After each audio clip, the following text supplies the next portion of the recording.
Hello everyone, welcome to Greeshma Tyagi passion Shikshan. This is Greeshma. आज हम discuss करने जा रहे हैं ईवीएस की एनसीईआरटी, और ये एनसीईआरटी आपकी क्लास 4th की रहने वाली है। इससे पहले मैंने आपको क्लास 3rd की एनसीईआरटी कंप्लीट करवा दी हैं, और इससे पहले मैंने आपको 12 चैप्टर भी कंप्लीट करवा दिए हैं क्लास 4th के। तो ये क्लास आपकी सभी एग्जाम के लिए इम्पोर्टेंट है, जहाँ पर भी ईवीएस का टॉपिक पूछा जाता है। ठीक है, तो चलिए आज डिस्कस करते हैं इस चैप्टर को। तो ये चैप्टर है चैप्टर 13, और इसका नाम है पहाड़ों से समुंदर तक। इस चैप्टर में सभी पानी के बारे में ही बताया गया है, तो इसमें ज़्यादा कोई मेन पॉइंट है नहीं, लेकिन फिर भी हम पढ़ लेते हैं एक बार। नदी के चित्र को ध्यान से देखो, नीचे दिए गए शब्दों को पढ़ो। नाव, बहता पानी, नीला, मछलियाँ, पानी के पौधे, नदी, बड़ा जहाज, तेल, नदी के किनारे, बदबू, फैक्ट्रियाँ, जानवर, कपड़े धोना, दूसरे काम, बदलाव, शहर। ठीक है, तो ये सभी इसमें पिक्चर जो दिखाई गई है, ये इसके बताए गए हैं सभी वर्ड्स। तो इसमें पानी के बारे में बताया गया है कि कहाँ से पानी के क्या क्या सोर्स होते हैं, और किस तरह से पानी को या जो जलाशय होते हैं उन्हें गंदा किया जाता है। तो इसमें हम देखते हैं क्या इम्पोर्टेंट पॉइंट है। तो फर्स्ट पॉइंट है पानी गंदा कैसे होता है। तो ये तो सभी को पता है कि पानी गंदा किस तरह से करते हैं आजकल लोग।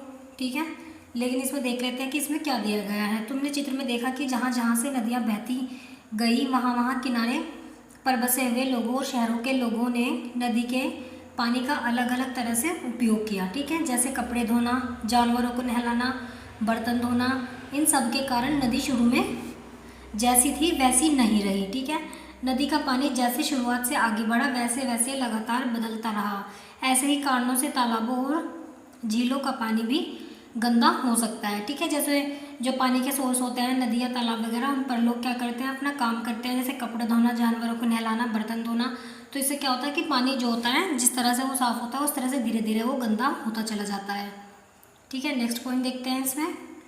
तुम जो पानी पीते हो वह कहाँ से आता है? किसी नदी या तालाब से। क्या उस तालाब या नदी के साथ भी वही हो सकता है जो हमारे चित्र की नदी के साथ हुआ? ठीक है, इसमें पूछा है कि अगर आप लोग पानी पीते हैं तो आप कहाँ से पानी पीते हैं और किस तरह से पानी पीते हैं। ठीक है, नदी या तालाब का पानी तो नहीं पीते, जैसे कि पिक्चर में दिखाया गया है कि वो पानी गंदा हो गया है, जैसे लोगों ने उसमें काम किया है या उसका यूज़ किया है।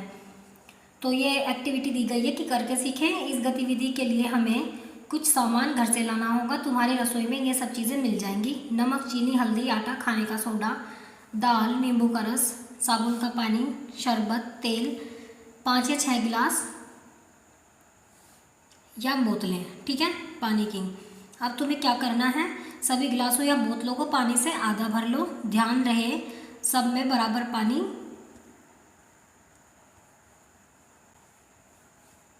हो। अब हर बर्तन में एक एक चीज़ डालो, जैसे एक बर्तन में हल्दी, दूसरे में तेल, तीसरे में खाने का सोडा। हर चीज़ को पानी में अच्छी तरह से मिलाओ और देखो क्या होता है, फिर दी गई तालिका को भरो। तो ये एक्टिविटी बच्चों के लिए दी गई है। तो ये नीचे जो तालिका दी गई है, इसमें बताना है कि जब पानी में चीनी घुली तो क्या होगा। ठीक है, कि पानी चीनी में घुली या नहीं। ठीक है, उसका रंग चेंज हुआ या नहीं हुआ। तो ये सभी चीज़ें बतानी है। ठीक है, इस तरह से इसमें एग्जाम्पल्स दिए गए हैं। नेक्स्ट पॉइंट देखते हैं इसमें।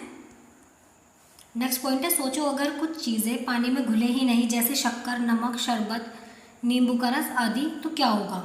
ठीक है, ये ऐसे ही एक्टिविटी दी गई है बस, और कुछ इसमें इम्पोर्टेंट है नहीं ऐसा।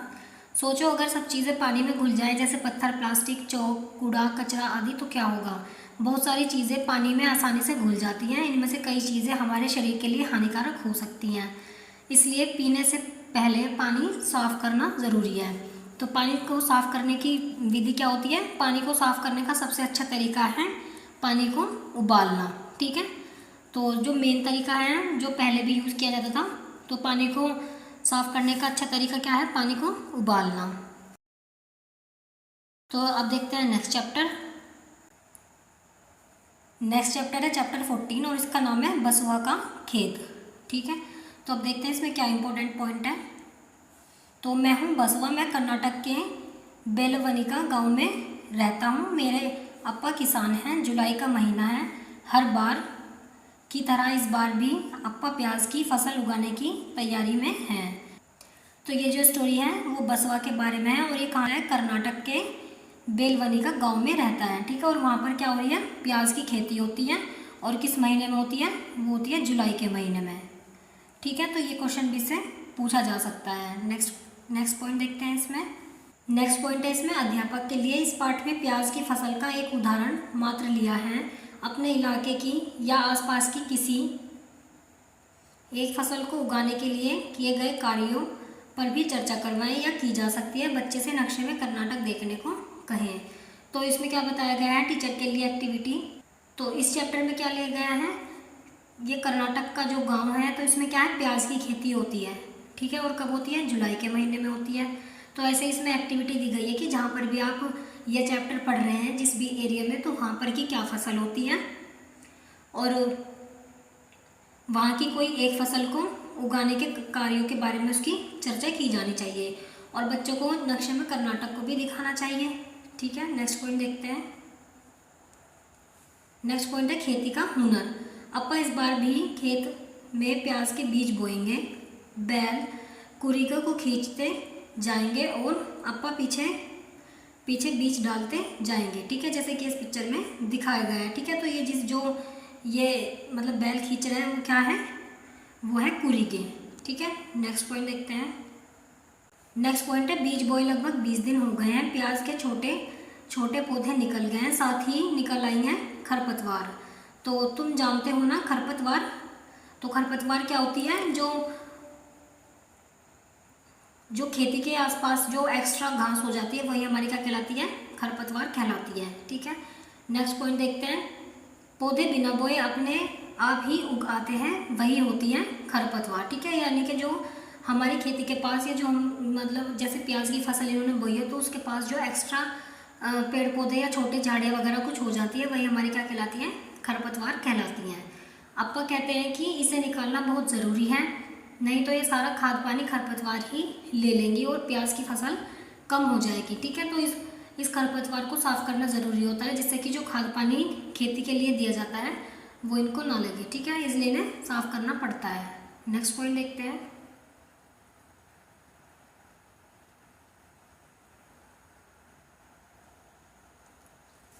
नेक्स्ट पॉइंट है, पता करो और लिखो। तो जो इसमें ये पिक्चर दिखाई गई है, इसका नाम पता करना है, ठीक है। तुम्हारे इलाके में नाम और काम क्या है इसका, ठीक है, वो इसके बारे में लिखना है। ऐसे ये नेक्स्ट पिक्चर दिखाई गई है, इस तरह से ये जो पिक्चर दिखाई गई है बच्चों के लिए दिखाई गई हैं। अब देखते हैं नेक्स्ट चैप्टर। नेक्स्ट चैप्टर है चैप्टर 15 और इसका नाम है मंडी से घर तक, ठीक है। तो अब इसमें देखते हैं क्या इंपॉर्टेंट पॉइंट है। तो रात में दिन में वैशाली हूँ, मेरे बाबूजी सब्जी बेचते हैं। इस काम में अप्पा, भैया, छोटू और मैं भी मदद करते हैं। पता है हम काम कब शुरू करते हैं, सुबह के 3 बजे, जब बहुत से लोग गहरी नींद में सोए होते हैं, तब हम अपना काम शुरू करते हैं। बाबूजी, अम्मा, भैया और मैं पिछले दिन की बची हुई सब्जियां बोरियों और टोकरियों में से निकालते हैं और ताज़ी सब्जियां जो मंडी से लानी होती हैं। कभी कभी छोटू भी इस काम में मदद करता है, ठीक है। तो इसमें जो चैप्टर की स्टोरी है वो, इसमें कोई लड़की है वैशाली, तो उसके फादर क्या करते हैं, उसके फादर सब्जी बेचते हैं। तो ये जो उसका छोटा भाई और ये है और इसकी मम्मी जो है, इनकी हेल्प करती है इसमें, ठीक है। अब देखते हैं इसमें नेक्स्ट पॉइंट क्या है।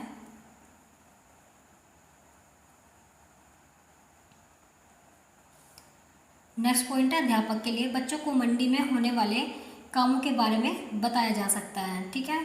कि जो टीचर हैं वो क्या कर सकते हैं, बच्चों को मंडी के बारे में बता सकते हैं कि वहाँ पर क्या क्या चीज़ें मिलती हैं, जिससे कि बच्चे इस चीज़ के बारे में भी थोड़ा अवेयर हो सकें। नेक्स्ट पॉइंट देखते हैं।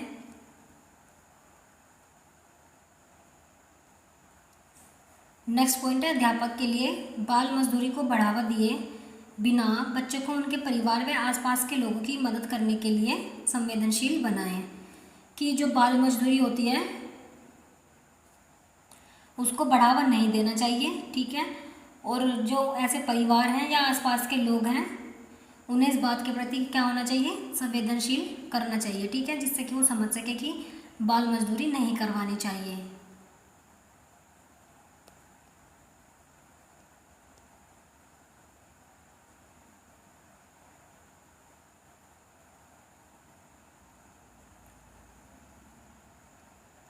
तो ये चैप्टर हमारा यहाँ फिनिश हो गया है। आई होप आपके लिए वीडियो हेल्पफुल रही होगी। अगर आपको वीडियो हेल्पफुल लगी है तो वीडियो को लाइक करें, अपने फ्रेंड्स के साथ शेयर करें और चैनल को सब्सक्राइब करें ऐसी इन्फॉर्मेटिव वीडियो के लिए।